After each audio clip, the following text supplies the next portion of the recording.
What's going on, y'all? Today we're back with another one. We came up to Louisville today to visit the Locust Grove, the famous Locust Grove house. A lot of history here, and some interesting people stayed here too. So we'll show you around. We'll tell you a little bit of history. Well, I'll have the lady over here, you know her. I'll have her tell you a little bit of history, and we'll see what we get into. See this beautiful property. We've been here once before, several years ago, and it was beautiful. So wanted to show y'all and get into a little history. And also we wanted to tell you guys to make sure you go check out our podcast on Spotify, and also you can check out a video podcast. We break it up into two parts, the video, so you don't have to listen to me ramble for 30-40 minutes. Make sure you go check that out, and let's show you this property. We are at the Croghan estate today, just in Louisville, Kentucky. And it's beautiful. This is a brick mansion here. I'm actually standing on the porch. Thank you, Mr. Croghan, for letting me stand on your porch. There's 55 acres. They had 17 enslaved men working this property. And was it Mary, the wife, Kels? Lucy. Lucy. She's the sister of William Clark, right? Yes. As you guys know, Lewis and Clark. So Clark, that was his sister. And she married Mr. William. No, the husband. Oh, the husband. Yeah. She didn't marry her brother, I don't think. No, she didn't marry It her is brother. Kentucky, but I don't think she was from Kentucky, okay? No. And people like to make jokes about us Kentucky folks, and it's just not true. Well, maybe some places. I'd actually take you to a few places it could be true, but... Well, the Mr. and Mrs. were married in 1789, and then they began construction here on Locust Grove around 1790, and it was completed in 1792. Yeah, okay, yeah. And, man, there's a lot of history here, so we're going to take a look around today and try to learn something and see some pretty things. A lot of history here, and, yeah, a lot of bees. There's a lot of bees out here, but a lot of beautiful trees. So we'll take a gander around and try to learn something and see what's going on over here. So y'all see this rock wall here? This was put here in 1790 when they started the construction on this property, the house and all that. So we'll get to more of that, but this wall was put here to separate the farming side, because that was all farming out this way. And then this is obviously the homestead where they lived and everything. So this wall was put here in 1792 to separate that, the boundaries. And this place wasn't done till 1792. Sorry about the wind. Let's walk around. Look at that beautiful garden area, plants. So these gardens were built like English country gardens. So they're built as a square, and then also they would have had in the middle or toward the edges some vegetables that they would have grown for the family. And then further back would have been where they had their fields, because they produced most of their own food. But they had several acres of rolling farmland that was used for grazing. So they had cattle and sheep and all sorts of animals, and those they sold back to the community, but all the vegetables that they grew were just for the family. Yeah, that's pretty neat. A little different now. They do weddings and stuff out here, so they got a little event center. Yeah. It's a nice one. Right next to the family cemetery, straight ahead. Yeah, then you got the family cemetery right there. So the whole family can attend your special event. Yeah. And if someone dies, well, at your wedding, well, they can be buried right here. Little cemetery, little family cemetery here. Kels, who else buried here? Well, the original descendant, so the original family was buried here, but in 1916 they were moved to Cave Hill, which is a famous cemetery in Louisville. They were all moved there, so these are just a few of the family members left. And then also the enslaved that worked here, they had said were buried near this cemetery, but they have not located their actual graves, because as we've learned visiting other plantations, a lot of the times their graves were not marked, so it's kind of hard to locate where their remains are actually They just look like rocks in the ground, pretty much.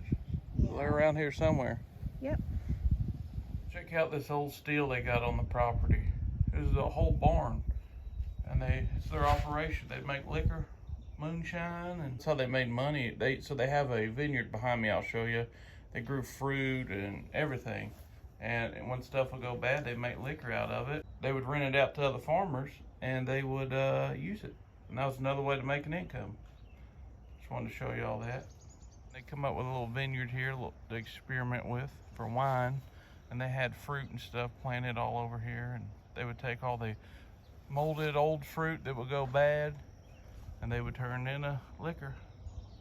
White lightning. Then you get all hopped up on moonshine and you run and roll down this hill. But there's a lot of rolling down this hill. I bet there was. It's a beautiful place here. A lot of history, and it's surrounded by neighborhoods. Beautiful homes though. Big neighborhood. Love them weeping willow trees. Also, that's the original location of the bee house, that area over there, and they still do bees here. So they started this here when they started their homestead, right? This property. And then the current owners, I guess it's the city? Yeah, the city. The city owns this place now, but they keep it going just kind of in remembrance for the people who started it. And then also they have these gardens. So obviously, as we know, bees are good for flowers, and they have pretty gardens and plants. So that's why they have all the bees. One right here at my foot. Where? Right here. Where you at? It's a pretty happy place for him. Hey there, fella. How are you? Well, look at his eyes. I don't know if I've ever seen one that close. Where'd he go? He's flying around. I'll leave him alone. Keep pollinating, buddy.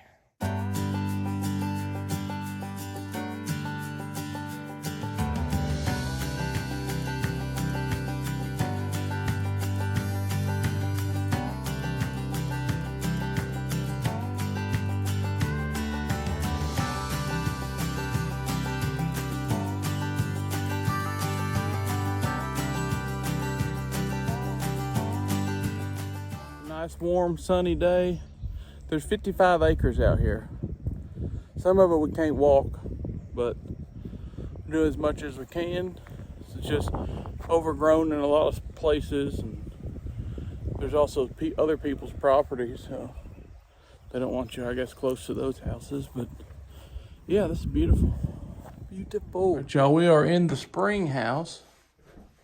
It's nice and cool in here. So under us, obviously, most of y'all know what a spring house is. If not, the water, cool spring water runs under this house here.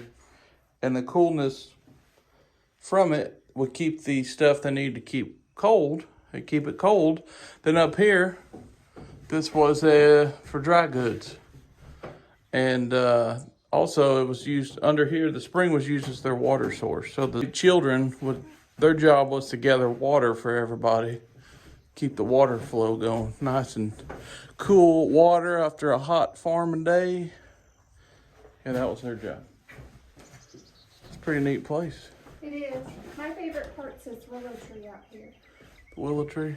Oh yeah, that is. It's pretty. You know they made some probably good switches out of this for Oh yeah, you got a whipping. That stuff's hard to break. It's a little more flexible. You got a whipping with that. You ain't gonna forget it. Nope. All right, let's keep going. That used to be the stream that would, from the spring, that would keep flowing, but there's a lot of residential building around here, so it probably stopped it up. Yeah, it's a shame. All right, y'all, this is the ice house. You can see. Don't drop nothing, Josh. Look at that. They said It goes deep. There's stairs or something down there. Yeah, because they would have to go down there and get meat and stuff out. But they said that they would put the ice in in the dead of winter, and it would last through to the next fall because of how dark and cold this area was. Wow. Isn't that cool? That is cool. Look how light it is on this camera.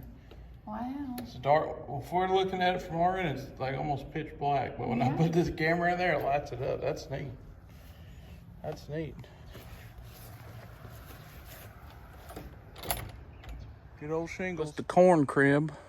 So they would dry corn and other crops and keep it stored.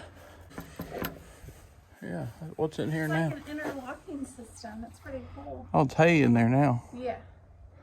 Well, wouldn't it suck if I drop this in there? Oh yeah, it would. You'd have to climb over. I'd throw you over there.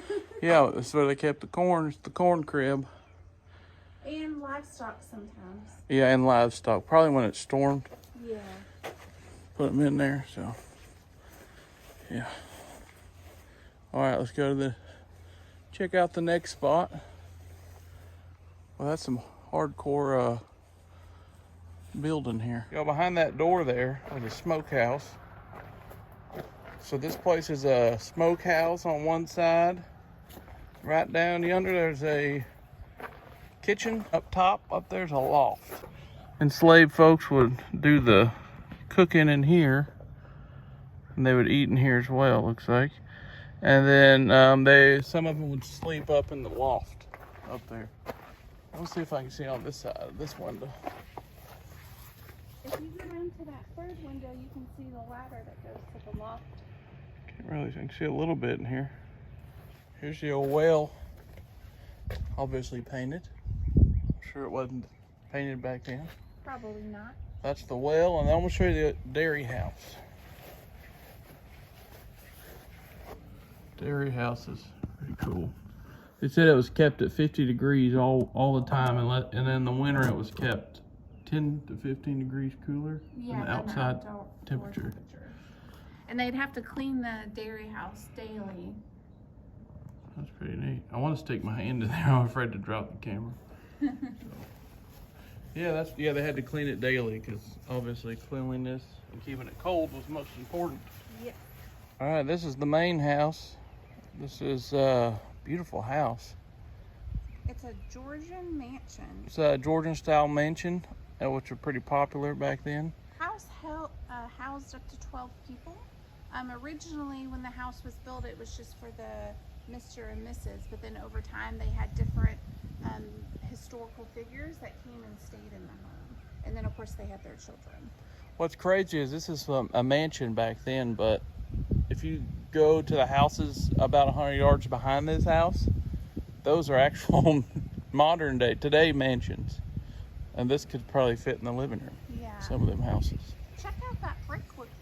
I know, that was that's made by the enslaved people here. Yeah. And then they said that the glass was shipped down from Pittsburgh, but then all the other material was local to Kentucky. Yeah, they got the glass from Pittsburgh, and everything else was, and it was shipped down to Kentucky, down the river, they said, and then the enslaved men who worked here built this house. Mm-hmm. There were did all the brick and woodwork. Yeah, there were 17 enslaved men, with different assignments. But I'm sure when they were building this, it was all hands on deck. I'm sure it was. It's pretty though, pretty.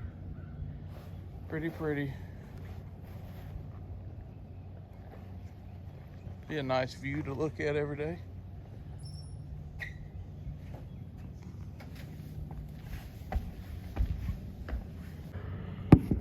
So they normally do tours if you come like on a Saturday, but today's Sunday, so there's nothing going on there. That's about all I can see. Let's look over here and see. Well, that's a curtain. There we go, sorry. Looks like dining area maybe. Or it's somebody's office nowadays, I don't know. It's set up. Imagine all the stories, memories in that house and on this property, from holidays and birthdays to wars to deaths and weddings and everything, all here. It's crazy. You don't think about that stuff sometimes. No. All right, y'all, we are done.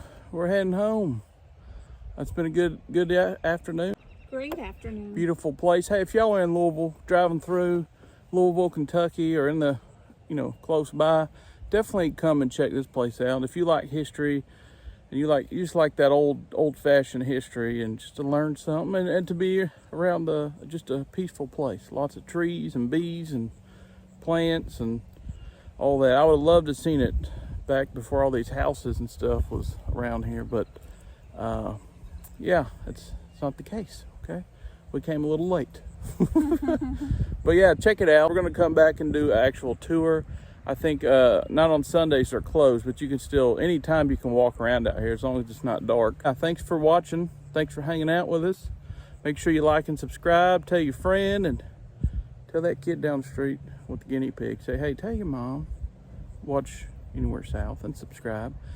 You know, she probably has a cell phone. She could listen to a podcast or something, because we do have a podcast. So check it out. Spotify, Anywhere South, YouTube for our video podcast right here on this channel that you're watching this video right now.